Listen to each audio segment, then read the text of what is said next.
The Zeltha Dominion had seen the end of countless species. To them, humanity was no different, another stubborn race that refused to accept their place. The war had lasted decades, longer than the Zeltha had expected. But the outcome was inevitable. Humanity fought fiercely, their ships unpredictable, their tactics unconventional. But strategy alone was never enough against overwhelming force. The Dominion had numbers, technology, and the experience of 1,000 conquered worlds. Humanity was simply a delay, not a threat. When the final battle came, the Dominion did not hold back. Earth was bombarded from orbit, its cities reduced to molten slag. The great fleets of humanity, once defiant, burned in the cold void of space. The few remaining colonies, scattered across the stars, were abandoned or assimilated. The Galactic Union, ever the neutral observer, merely recorded the event. The last human distress signals were ignored. With the war over, the Dominion declared victory. The Supreme Chancellor of the Zeltha stood before the Galactic Assembly and proclaimed, "The human threat is extinguished." They fought well, but in the end, they were what we always knew they were: weak. The chamber echoed with the murmurs of other species, some relieved, others indifferent. Humanity had been an anomaly, nothing more. Their resistance had been impressive, but ultimately meaningless. The Zeltha treated their victory as a celebration, a historical moment marking complete erasure of an enemy. The destruction of Earth became a lesson, a warning to any race that might consider defying them. Museums were erected, displaying remnants of human ships, shattered weapons, and the last transmissions from desperate soldiers.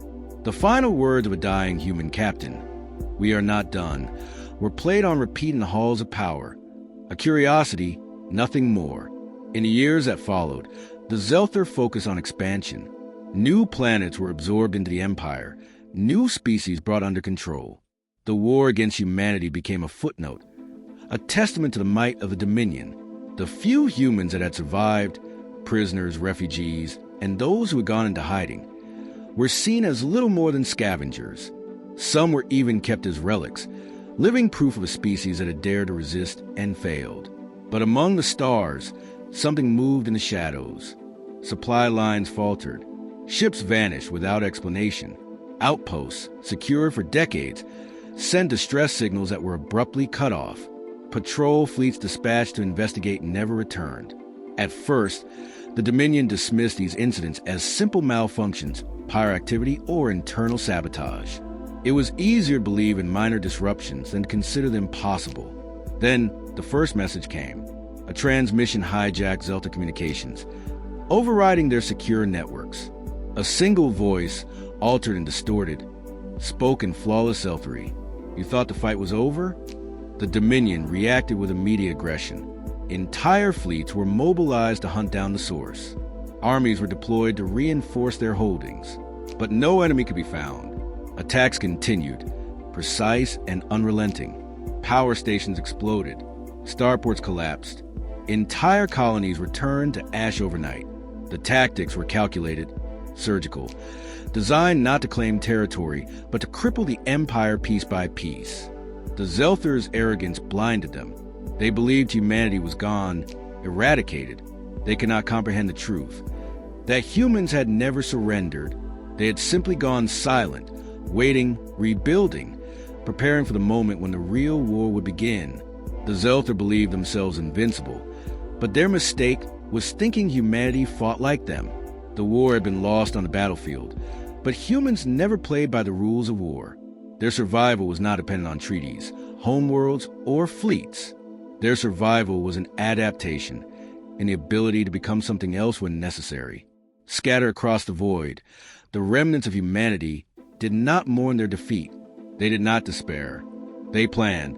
The last surviving warships had vanished into deep space, avoiding the eyes of the Dominion. Hidden colonies, once meant as fallback positions, had gone dark, cutting all signals, waiting for the time to strike. The Zeltha had ensured that no world called Earth remained, but humanity no longer needed a world. They had become something more, something the Dominion had never prepared for. The first step was survival. The Zeltha had no idea how many humans remained, and that ignorance became a weapon. The survivors learned to mask their presence, to use stolen Zelta technology against them. They established hidden bases within asteroid fields, deep beneath the ice of rogue planets, and within the wreckage of dead fleets.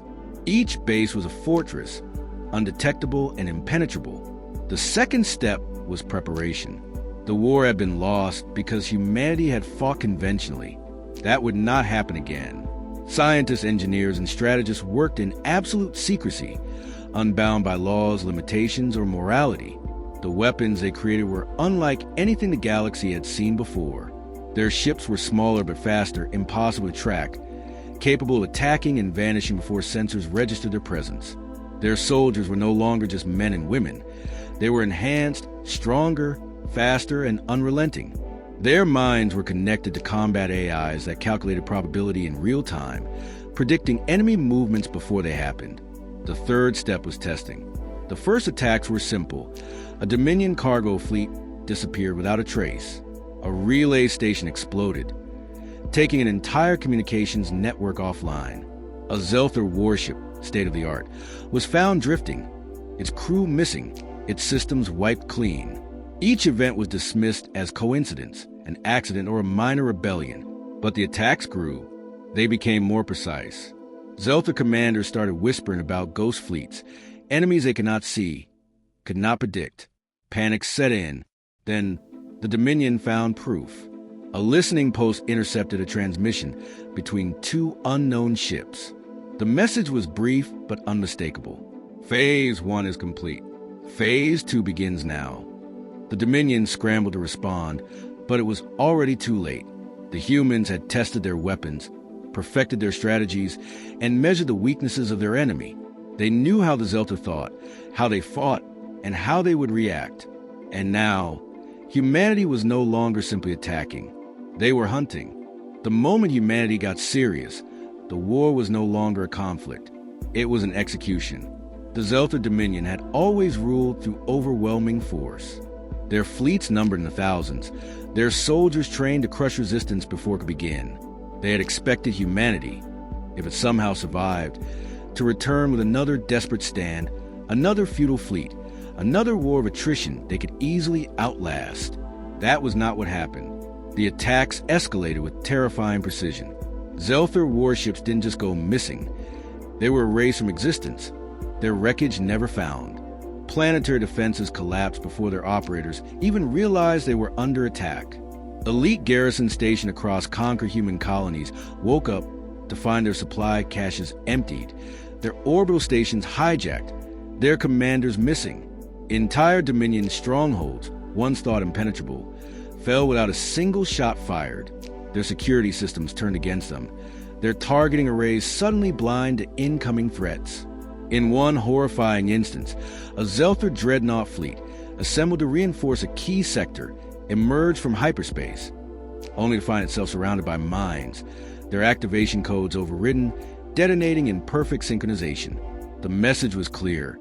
Humanity had been studying them, learning them, and now the fight was no longer fair.